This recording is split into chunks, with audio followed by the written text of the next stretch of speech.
Welcome to this week's edition of the Pete Mezzetti Show. I'm your host, Pete Mezzetti. My guest this evening is Kevin Wilhelm from the Middlesex United Way. Kevin, welcome. How are you? I'm doing great, Pete. It's been a while. It has been a while. Good to see you, my friend. Good to see you. Thank you for inviting me. Thanks for coming down. Like you said, it's been a while. So what's going on with the United Way? Well, like everybody else, every organization, for-profit and non-profit, COVID-19 has had a lot of impact, right? Yeah, it's been absolutely. really significant, and on our operations as well. And like most other organizations, we had to figure out how to work remotely and get past that challenge and find out that we could be pretty successful with that. But mostly, in the first few weeks, Pete, we were kind of overwhelmed trying to understand the needs of nonprofits. Right. And also, we were hearing a lot from the community and the public about their needs, and they're pretty dramatic economically. So, Yeah. so as you probably know, we fund the 38 very best locally based nonprofits focused on education, income, health, and housing. And so we called all them, tried to figure out what do they need. And again, we were responding to what the public was saying. And for the first time ever, we actually provided direct assistance to people in need, working with our normal partners to make referrals. So if you want, I could talk about... Yeah, go for it. You sure? Yeah, go for it. So there are 15 United Ways in the state of Connecticut. Okay. So let me back up and say that there are just sort of 3 new funds that have been created to help people in need as a result of an economic disadvantage through COVID-19. Okay. And there's a statewide fund that all 15 United Ways are raising money for and helping throughout the state, and that fund has actually assisted more than 1,000 people so far and is approaching close to $1 million. There's a local fund. We had people in Middlesex County say, hey, we love what you're doing with the state, but we want our money to stay local. So we have a local Middlesex fund that's benefiting people directly in need. And then Old Saybrook is about to launch at any day now a specific fund for Old Saybrook called Old Saybrook Cares. And we're involved in all 3 of those. Nice. Yeah. And I can tell you how it works if you want. Yeah, go for it. Tell me, how's it work? So what's really cool about the statewide fund, and you can find information about all 3 of these opportunities on our website at middlesexunitedway.org. The statewide fund is very kind of cutting edge. So for people that are referred by any of the 15 town social service directors in Middlesex County, make referrals to a population that we care the most about. We care about everybody, right? But United Ways are increasingly focused on a population we call ALICE. I think we've talked about this before. Oh yeah, we've talked about ALICE is asset limited, income constrained, and employed. And these are people that they're above the poverty guidelines, so there's really no government assistance for them. Right. On average, they make between $24,000 and $1,000 and $70,000 a year for a family of 4. Okay. So our funds are going to help those families, and ALICE families those are the folks that are most affected. Those are your restaurant workers. Those are your child care workers. Those are the people that serve you at the dry cleaner. So our statewide fund provides eligible people with $200 potentially monthly downloaded directly into your Apple Wallet or Android wallet. So it's a very technologically driven response. Cool. Locally, yes. So locally, we are doing the old-fashioned sending checks, $500 checks one time to people in need. Again, referred to us by some of our partners, like the Valley Shore YMCA down here, Old Saybrook Youth and Family Services, for example. And so those checks go directly to people in need. Again, this ALICE population. And so, and then the Old Saybrook Cares Fund is about to launch, and that's a group of very caring, generous, compassionate people who are going to make sure that the money that's raised, it's going to be sent to us, but we're going to send it back to Old Saybrook to a committee that's going to review applications for people in Old Saybrook. We're not taking any fees from any of these, and a local committee in Old Saybrook will help Old Saybrook residents with as much as $1,500. Nice. So we're doing a lot. Cool. Who's on the committee? That is beyond my pay grade right now, and you'll have to talk to the first selectman, Carl Fortuna, All right, to I'll figure talk that to Carl out. I don't Fortuna. actually think it's been named yet. There are people organizing it, but that's a topic, a great topic for another week. Okay, I can definitely do that. I can definitely do that. Our part is to make sure that the monies are tax deductible and financially managed really well, and then to help with the process of making sure that the criteria are clear for who would be eligible. More to come on that. Okay. All right. So what are some of the nonprofits you guys work with the Middlesex United Way? So we work right now we have 2 initiatives that are countywide. Even though Middlesex United Way has always been based in Middletown, we work in all 15 towns. Right. And so we actually work with all the youth and family services in the county. And so that's Clinton, Westbrook, Old Saybrook, the whole Essex, Deep River, Chester, and all the way up to the north. And we have an initiative called Healthy Communities, Healthy Youth, where we are trying to reduce risky behavior among middle school and high school kids. We also work with all 15 towns on early learning. So there's so much data that shows that if you can make sure kids enter kindergarten ready to learn, so by the time they go to school, if they're ready to learn, there are things you can do, strategies that you can do to get kids ready to learn, that their ability to succeed later in life is really more significant. So we helped create early learning councils in each of the 15 towns, and we provide funding to each of them. But it's also, there's lots of other organizations that we support.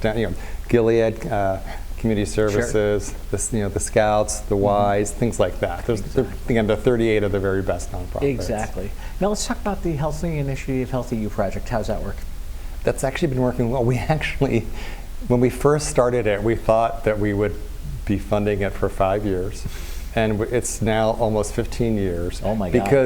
Because the data has been so strong about how we're working with local school systems and youth and family service directors to reduce the risky behavior, primarily like violence and drug abuse, and it has been working really, really well. Nice. So during the COVID, what's the United Way been up to? Well, the other thing, in addition to raising money for direct assistance, we have been really, really active with getting volunteers to make masks. And also distributing masks throughout the county. So we actually had volunteers make over 3,000 masks that got distributed. And we were just last week, we dropped some off at Apple Rehab in Old Saybrook. Sure. So to not just our own nonprofit partners, but any organization that needed it, a fire department, a nursing home, organizations like the Y, both Ys that have camps and that we're going to be needing masks. But we also sponsored. For the public, about a month ago, there was you could drive up, and we were giving out those surgical masks, 5 per household, and we distribute in one day, recruiting a lot of volunteers to help do this, 35,000 masks in one day, and that was really led by the Jewish Federation of New Haven, but they wanted a local partner, that's us, Middlesex United Way, to help find the volunteers.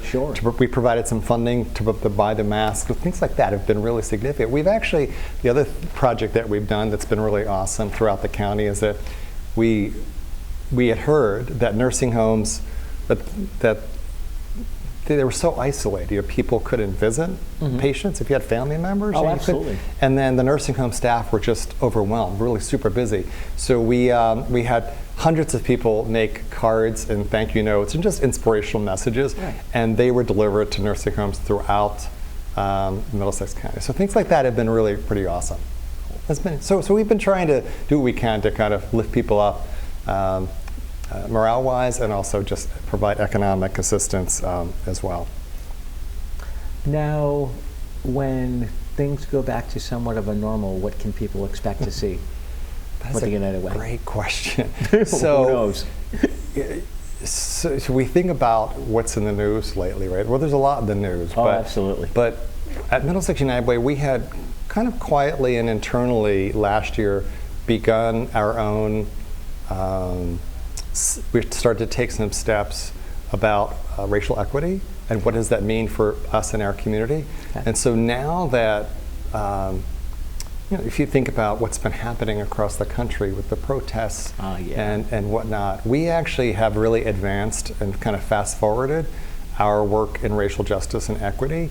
And so just yesterday is something that was June 21st, the longest day of the year. Happened to be Father's Day, right? It was, that's right. But every June 21st, United Ways across the country do something called Day of Action. Okay. And each United Way does what it wants to try to be action-oriented in their community. Okay. And so in our case, we launched this yesterday. And again, you can go to the website at middlesexunitedway.org, and you can look for the Racial Justice and Equity Toolkit. And we've actually challenged people to look at the resources on there and to kind of really build up your knowledge about the importance of racial justice and equity work. You can, there's some videos and some other resources where you can do some learning.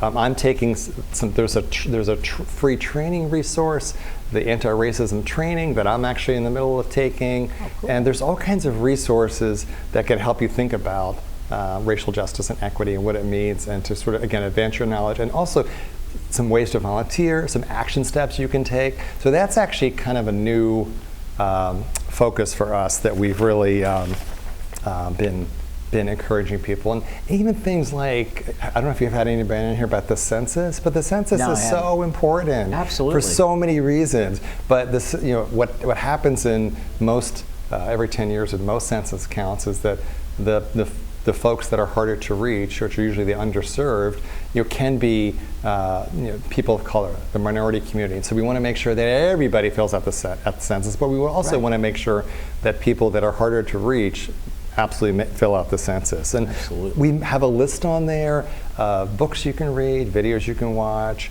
We have a link to, throughout Middlesex County, Black-owned businesses where you can shop at, things like that. So we've really done a lot of some interesting things, and so we're trying to elevate the conversation so people could be more informed, but we also want people to take action. Absolutely. So that's pretty brand new. Wow. This is a very timely conversation. It is. That's okay. That's okay. I'll have to come around more often. Yeah, to come visit you more often. It only took you a while to get to me, but that's well, you know what? There are so many great nonprofits in this region that you have you always have a lot of choices of good work to amplify. Oh, absolutely. So we appreciate being part of your absolutely. Part of your cadre of nonprofits. As a matter of fact, one of the other cadre that I've have on fairly recent is Chris Pilato from the Y. I love Chris. Chris, he's a great guy. Yeah. And the other one's Cynthia Clegg and Thayer Talbot from Community Foundation. We're often great funding partners. Yeah, it's such a. What's cool about this community, and I know you know this already, is that it's a small world. But but it's easy to get things done in this region because people care. Number one. Yeah. But there aren't that many significant players or organizations that, unlike lots of other bigger cities, there are only kind of a fewer number of organizations that really are kind of community-based. Mm-hmm. And unlike most places in Connecticut, because we have 169 towns, right? Yes. So everyone tends to think of, they're sort of isolated in their town, but in Middlesex County and the shoreline, people work together easily. So we collaborate. And how do you have more impact? You have more impact when you bring people and organizations around the table to solve the harder problems. So when you have organizations like the Community Foundation, the Y, the Shoreline Basic Needs Task Force, all those groups working together, that's how you can really make a dent and solve some problems. Absolutely. Matter of fact, I actually had on recently, come walking through the door of Pete Mezzetti, Sarah Bird from Habitat. Well, yes, Habitat's one of our great funding partners. Absolutely. Well, because they're constructing a new home in Westbrook. That's right. Yeah. Sarah and I talked about that. Probably close by. I don't really know where it is, but it's here in Westbrook somewhere. She didn't give me the details of where it was. But you remind me, we actually were one of the original funders and still one of the bigger supporters for Hope Partnership. So the Hope Partnership that's based in Old Saybrook. Sure. Absolutely. So they have that very successsul housing effort in Old Saybrook, but they're constructing another one in Essex, and we're are they? Yeah, absolutely. So you've got to get them on. There's going to be some new housing that they're building for affordable housing in Essex that has approval, and we're involved in that as well. Housing and homelessness. The other thing that COVID did that was so hard, COVID hit everybody hard, right? Oh, yeah. Or potentially had, but people who were vulnerable with respect to housing were really, really hit hard. So this community worked really well together to figure out how to make sure that people who were homeless or threatened to be homeless were served really, really well in a meaningful way. Because you think about the people that were vulnerable or people living in congregate sites like shelters and stuff. Right. Like that's where you kind of get passed along. So there's a group of providers who were serving that population that's meeting weekly and sometimes more than weekly to make sure that that population was healthy and got the services. And the other thing is food. Like the food insecurity is amazing. And one of the big changes, am I talking too much? No, go for it. No, go. Keep going. We made a very strategic decision at Middlesex United Way. The board of directors thought long and hard about where to invest donor monies this year, where to put it to be most impactful. Right. Most of the time, about 2/3 of the money that we raise goes back out into the community, these 38 nonprofits. That's really kind of long-term systemic change, prevention-oriented kind of stuff. Sure. But with the need being so emergency, there's so many emergency needs and basic needs that we shifted to put more of our money toward emergency and basic needs. So we did change some of what we're funding. So that's, for us, emergency and basic needs, it's victims of domestic violence, it's mental health needs, it's definitely food insecurity. Food is the biggest issue. So both the Shoreline Soup Kitchen and Pantries and up in the northern part of the county, Amazing Grace, they're delivering food to all these congregate sites. They're serving seniors more than ever. They're serving, helping serve youth through the school system. So they really were taxed. So it's mental health, it's food insecurity, housing issues, and domestic violence. So we shifted and put more of our money in those areas. We still very much care about long-term change and preventing problems before they start over like a 10-year period. But for right now, the community was saying, look, we need food, we need shelter, we need mental health, more mental health access. So those are the kind of things that we are sort of, at least temporarily, providing more funding to. Speaking of food, you mentioned the Shoreline Soup Kitchen. Yes. I understand they have a new executive director. Yeah, yes. I haven't met her yet. I have met her in person once, and now most recently through Zoom. Everything is Zoom we're in a meetings. Zoom world. Oh, absolutely. We talked about this before, where Zoom is surprisingly productive. I don't really prefer it. I'm getting used to it. You get kind of tired of Zoom. You get zoomed out. Exactly. But it has worked. But she's terrific, and you should have her on it. I think she's been there almost a year. It's also one of the 38 organizations that we provide financial and volunteer resources to as well. And they're terrific. They do a great job. But they've been taxed as well. They have greater need. Right. Now, as far as the United Way goes, Middlesex County financially, did you guys hit a downward spin during the COVID, or? Yes. So we all nonprofits are really struggling financially. Oh, absolutely. No matter if you're grant funded, government based, event based, and in our case, we do get a lot of individual donations, but we don't run too many events. We don't really get much government money, if at all. But we mostly run these workplace campaigns where companies provide, individuals and their companies provide funding to us. So it's definitely been a challenge. And so this year, our year ends June 30th. Yep. So this year has been relatively okay, but we are very concerned about next year, after July 1st, this fall, because no one knows if there's a second wave. Right.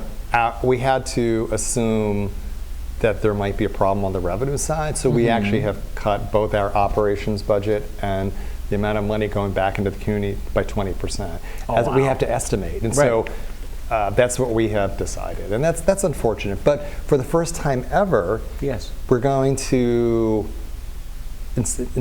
even though we set the budget for a year, we actually only approved monies to be spent for 6 months because we're going to reevaluate in December, and hopefully things aren't.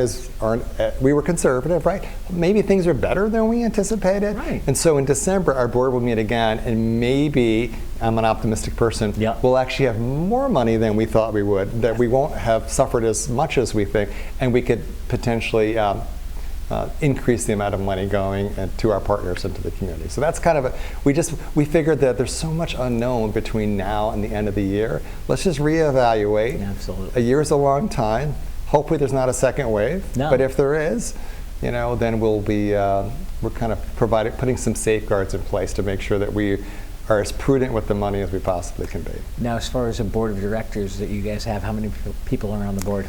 We have a lot, but they're great. We have 29 people, but we also we represent 15 towns. Yeah, I know. We have lots of different stakeholders, invested interests, and so of people that care about the work that we do. Absolutely. We focus on education, income, health, and housing, and financial stability. So we need people represented in all those areas. We have. So the way we recruit our board is we look for people who have a sphere of influence that we really value, and that could be small or that could be really large. There are no guaranteed seats on our board. Right. Everyone serves 3-year terms. You could serve more than that potentially, but 3-year terms. And we have, out of 29 people, we have, I think, 8 or 9 from the Shoreline area. People like Jim Crawford. I was going to say, you got a friend of mine on your board. Toral Mayer lives in Old Saybrook and works for Liberty Bank. Liberty Bank, sure. Oh, yeah. Kristen Roberts and Superintendent of Schools Pat Ciccone in Westbrook as well. But they're yes. So Allison Dow lives in Chester. So we have a pretty representative board. She works for Middlesex Health. Okay. So because we do a lot of things and have a lot of interests, we have a large board, and they're quite wonderful. No. They're wonderful. Oh, absolutely. And they're all donors. They're all very, very supportive, and they're very smart. Absolutely. They help me keep me on my toes. Hey, there you go. And you got Manny. I have Manny. You got my guys buddy met, Manny. On your show maybe 6 months ago. Yeah. Manny came to us from the Boy Scouts, and is our relatively new development director. He's been here a year, and he's he's awesome. Good. Tell him I said hello. I will do that. Please tell him I said He's very active in the River Delta BNI. Yeah, let's talk about BNI. Yeah, and I'm actually very active in one in Middletown, the Aragoni BNI. But and both of those BNIs are helping raise money for United Way. So there's a connection. Oh, there you go. There you go. So that's a positive. There's the connection here. Let's talk about the BNI and exactly what they do. Yeah, all right. Go for it.